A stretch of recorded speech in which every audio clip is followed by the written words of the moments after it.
The Serpent and the Rainbow was released in 1988. It's directed by Wes Craven and it stars Bill Pullman in the central role of this guy who is sent to Haiti to find this drug.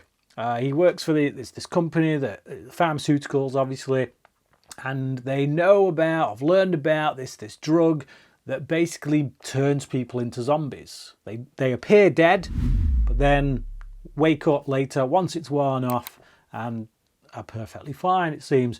So obviously, getting their hands on this drug would benefit them greatly if they could use it in various ways. So they send their operative, their man, so to speak, played by Pullman, to go and find this thing. And he gets into a whole heap of trouble because he gets caught up in all this voodoo nonsense stuff. So basically the people who came up with this drug, they're all like voodoo types. Now I just found this film really, really dull. I don't like the voodoo angle. I just like whenever a film gets into the whole Haiti voodoo medicine men and waving rattly things around and doing spelly type stuff, it bores me to tears. It's like Live and Let Die, you know, the Bond film, when they do all that stuff, it bores me. I'm a big X-Files fan. Whenever they go into that realm, episodes like Fresh Bones, for those who know X-Files, it bores me. It just bores me to tears. And that's the same here. We've got this man running around Haiti, bumping into various people, I'm not even that. I don't care whether he gets this drug. Whenever you get into any film, a main character wants something. And you should want them to get it. The film should do a good job of making you want them to achieve their goal. And I don't care about this guy's goal. I just don't. Maybe that's just a reaction to, as a result of my thoughts on the modern pharmaceutical industry. I don't know. But I don't care. If I was this guy, I'd just get back on a plane and go home, especially given some of the stuff that happens to him. You know, like the people are trying to scare him away. They're saying, look, there's one particular man who's running the show. He doesn't want this guy to have the drug because then it would take away his power, because he has a lot of power over the people because he has control of this drug. So he's using all his scare tactics to get rid of him. And if I was him, I would be scared. And I would say, you know what? You're right. I'm off. This ain't worth my paycheck. And it's just, but he doesn't. And he stupidly carries on. And I don't care. I don't care at all at any point during this film. There's this woman in it played by Kathy Tyson who becomes like a love interest. She's this doctor working out in Haiti who starts to help him and becomes embroiled with him, and the two of them fall in love but like just like that. Like there's not, I don't care. It's not done properly. It's not done in any kind of way that makes me believe that the two of them would fall for each other, and yet they just end up in bed together because that's the thing that just happens in 1980s movies. Two characters meet, do something, and a scene later they're in bed together, and there's no real reason why that should be. You'll get like a third of the way in, maybe half of the way in, and Pullman's character ends up leaving and going back to America. And I sat up. I was like, oh, okay. Change of location. Literally just the change of location for me, it just makes it that more watchable. I don't want to be in all these weird mud hut, shantytown type places where people are doing dark witchcraft type stuff that is never really ever explained. It's just one of those things, like a MacGuffin, you know. It's just a MacGuffin that you can, if you just say that something's voodoo, then you don't have to explain it. You can do anything. You say, all right, it's voodoo. All right, cool, whatever. But then it leaves me out of the loop. It leaves us all, the audience, out of the loop. It's just simply saying, oh, it's voodoo, so that's all the explanation one needs.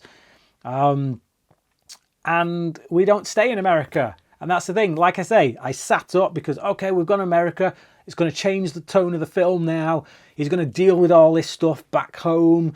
But no, he's in America for like all of 5 minutes and goes straight back and gets embroiled once again in all the crap that he was just embroiled in that I don't care about. There's all these dream sequences, again, a theme throughout Craven's work, but like, we're supposed to find them scary or creepy or whatever. Some of them are, there's one in particular where he's buried alive and all this muddy blood type stuff is coming up to his mouth, and that kind of stuff for someone who, is quite claustrophobic, is quite a tense moment. But then there's other stuff with this leopard and this old crusty woman who's like a corpse, and you're just, none of this is scary, none of this means anything. It's just wacky visuals. So again, as I say, I'm not tied to it. I'm not pulled in by any of it, because it's just like, okay, I see what you're doing. You want to unsettle us with these visuals, but it's like, if you look at Nightmare on Elm Street, you have the dream sequences. They're scary, they're tense, but you always know where they're coming from. You know what's happening. You've got Freddy Krueger at the center of it all. You know he's in control. So any wackiness that happens, you know it's because he's controlling it. You know it's because he's trying to get under the skin of the people who are dreaming. Here, the rules are unclear because we just see people chanting, and then the next minute someone else is having a dream, and it's like, okay, how much control do they have over that? Why? There's no logic. There's no internal logic. The rules aren't quite fully established, and the villain just isn't that engaging. Whereas you put Freddy Krueger into a dream with someone that he's tormenting, you get it. No matter what crazy stuff goes on, you get it. And so I feel more invested. Whereas here, I just don't.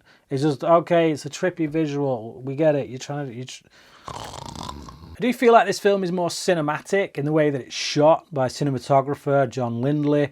I think he does a better job of what I've seen with Craven's other work. Like I said, I've said before that Craven is often quite workmanlike. It's just, he knows that you get the wide, you get the mid shot, you get the overshot. It feels like he knows all the pieces he needs to get the film, but there's nothing particularly stylistic about him that separates him from other directors. Whereas, if I see a John Carpenter movie, no matter who shot it, I know I know that's how John Carpenter shoots. Whereas I don't get that with Craven, to be honest. A lot of the time, some of the stuff he shoots just feels like a sitcom, 90s sitcom. You get what needs to be done, the bare minimum, so to speak. Whereas here, I feel like there is a bit more effort, attempt to make more interesting shots, but it's in a movie where I don't care about the characters or the story, so it becomes meaningless. It's one of those instances where somebody's doing a great job on the cinematography, but it's like their work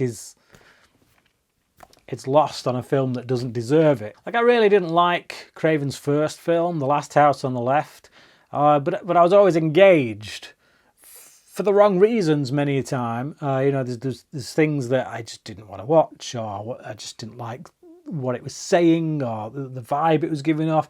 But it was like compulsive viewing, though. Even I still couldn't turn away, even though I didn't necessarily like what was going on. Whereas here, I kept watching the counter, the time, seeing how much was left of the movie, and like, oh man, still another half hour to go, really? And that's never a good sign, is it?